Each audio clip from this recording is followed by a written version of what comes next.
গল্পের আড্ডায় ইংরেজি শিখতে বসেছে এক বন্ধু। সে নাকি আর দেশে থাকবে না। আমার বন্ধু মোস্তাফিজ তাকে ইংরেজি শেখাতে বসেছে। বলল, আচ্ছা লেখ, আমি সিগারেট খাই, এর ইংরেজি কি হবে? সে বলল, ও এটা তো সহজ, আমি খাই আই ইট, তাইলে আমি সিগারেট খাই, আই ইট সিগারেট। কি ঠিক আছে না? তো মোস্তাক তাকে বলল, বাহ বাহ, এই তো সহজ, তাইলে কঠিন কিরে ভাই? সিগারেট কি মানুষ চিবাই চিবাই খায় নাকি গাধা? পাশ থেকে কি একজন বলল, আরে বেটা, এই খাওয়া তো সেই খাওয়া না রে, আমরা তো ধূমপান করি, এটা বুঝোস না? এইবার ছাত্রের বুঝে আসলো। সে বলল, ও তাই তো বলি, এটা তো আমি জানতাম। এটা অবশ্যই আই ড্রিঙ্ক হবে। ড্রিঙ্ক মানে যদি পান করা হয়ে থাকে তাহলে আমি ধূমপান করি, আই ড্রিঙ্ক সিগারেট। কি ঠিক আছে না? ঠিক আর থাকে কেমনে? এইবার তো সবার মাথায় হাত। কয় কি এটা? মোস্তাক তার মাথায় একখানা চাপটি মেরে বলল, আরে গবেট, সিগারেট কি কোনো তরল জিনিস নাকি যে ঢকঢক করে গিল্লা খাবি? এখন কিন্তু সত্যি সে পাজলড। মানে তাইলে কি হবে? তো তাকে জিজ্ঞাসা করা হলো, ধোয়া ইংরেজি কি? সে বলল, স্মোক, আবার সিগায়। তাহলে দেখলেন তো, সে কিন্তু জানে, তবু বলতে পারলো না। তাহলে আমরা বুঝলাম যে আমরা যে জানি সেটাও জানি না। কি বলেন? প্র্যাকটিসের অভাবে আসলে শব্দগুলোকে মুখে আনতে পারি না। এজন্য যারা শিখছেন তাদের উচিত হলো যে যতটুকু জানেন সেটা দিয়েই শুরু করে দেয়া। তো তাকে তখন বোঝানো হলো যে স্মোক মানে ধোয়া, আবার স্মোক মানেই ধূমপান করা। প্রথমটা নাউন মানে কোনো কিছুর নাম, আর পরেরটা হলো ভার্ব মানে কোনো কিছু করা বা হওয়া বোঝাতে আমরা ভার্বকে ইউজ করে থাকি। যেমন ড্রিঙ্ক, ইট, রিড, টক, এই শব্দগুলো ভার্বস।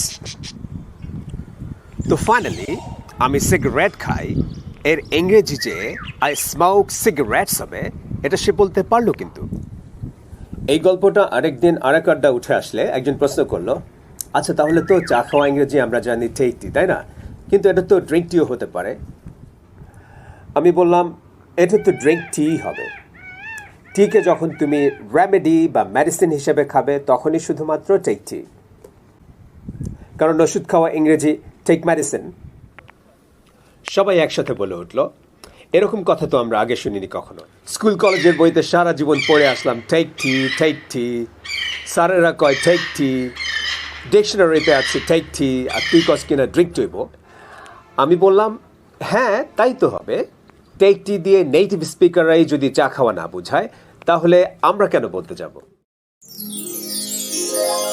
তাহলে টেক টি দিয়ে কি বোঝায়? ব্রিটিশ ইংলিশে তিনটা জিনিস বোঝাতো আগে, এখন সেগুলো ওল্ড ফ্যাশনড। এক, চা খাওয়া নয় বরং পছন্দ করা বোঝাতে টেক টি বলতো। For example, I take tea, I don't take coffee. দুই, নাস্তা সহকারে চা খাওয়া বলতে বোঝাতো, তাও শুধুমাত্র বিকালবেলায়। 10, কোনো স্পেশাল অকেশনে খেলে বোঝাতো। For example, I am taking tea with a member of parliament this evening. আর আমেরিকান ইংলিশে চা নেয়া বা বহন করে নিয়ে যাওয়া ছাড়া আর কি বা বোঝাতে পারে? তাহলে কি দাঁড়ালো? আমরা এখন থেকে আর চা খাওয়া বোঝাতে টেক টি বলবো না। আসলে বাংলার মতো ইংরেজিতেও যে পরিবর্তন এসেছে এটা আমাদের বুঝতে হবে। কয়েক সেকেন্ড নীরবতার পর প্রশ্ন উঠল, তাহলে এখন তারা কোনটা ইউজ করছে নতুন হিসাবে?